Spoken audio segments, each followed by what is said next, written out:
it started over the last several games for he's coming off the bench. He's known to be the import stopper. Looks like he's going to be going up against Justin Brownlee.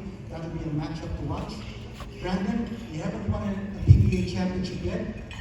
Will this be the time for you to get that championship? PGR. I hope so. Yeah, I'm just excited to go out and play some good basketball. You never want to take these opportunities for granted.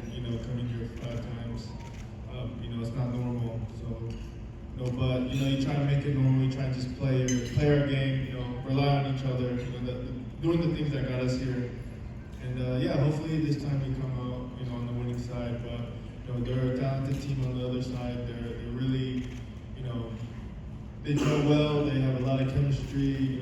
They've played a lot of big time games together. But so have we. So it's going to be a fun series, and I'm just looking forward to it. Jordan, you're coming off the bench for TNT. Last night you exploded 30 points. What will it take in the finals for you to maintain a level of consistency where you can replicate what you did last night? Jordan.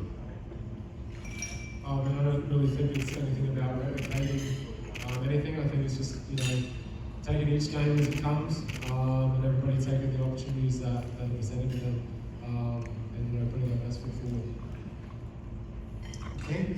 Jordan, you haven't won an PBA championship yet. Could this be the time? This is a chance, yeah. We'll see. Okay. Next is RR. Ikaw ba ang susunod? Okay. RR, hindi ka nag-start buong eliminations. Tapos, kung dumating na ang playoffs, that's when you started. And you started to hit your stride. Yung shooting touch point, bumalik.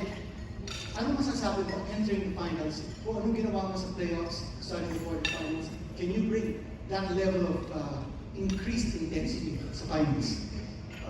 First of all, thankful kami na nakakapag sa finals. And then, ginawa ko lang din yung trabaho ko talaga. Unang-una, hindi naman talaga ako first na scorer dito sa team. Depensa talaga. So, bonus na lang talaga akong na-score ako. Mataas yung points ko. Basta yung trabaho ko, depensa. Yun lang po. Okay, salamat, RR. Sino ba nasa likod? Calvin?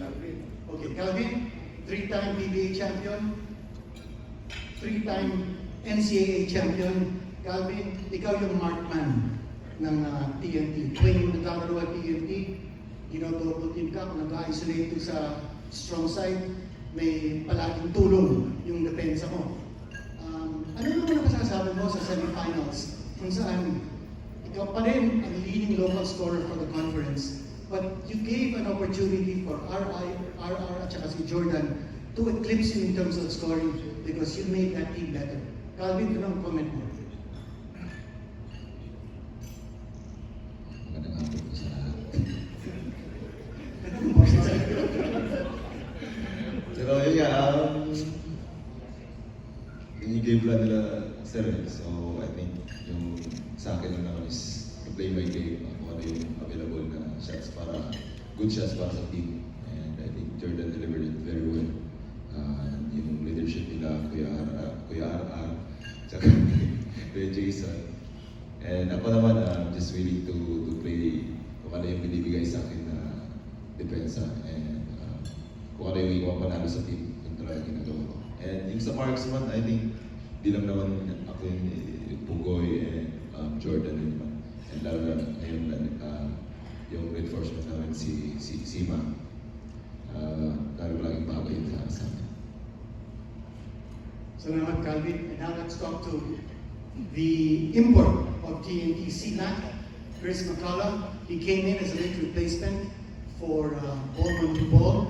And CMAC, this home plumbing for you in the PBA after leading San Miguel Beer to the championship in 2019. How big is that as far as your career development is concerned, your career path?